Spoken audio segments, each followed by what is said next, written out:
Hi there, my name is Brian. Let me introduce you how to connect a WooCommerce store to H4GIO.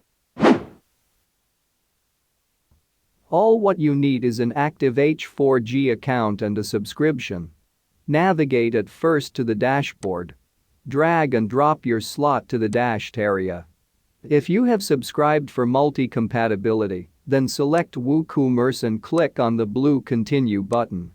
Give in your store URL and click on the blue Connect button. You will be redirected to your store. Log into your admin account by giving your username and password. Then click on the Login button. You are maybe logged in, then overjump this step. Approve the application permission. Wait until the progress bar is complete.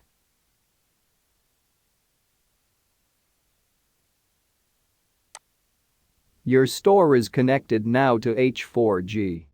In the next episode, I will show you how to connect a Shopify store to H4GIO.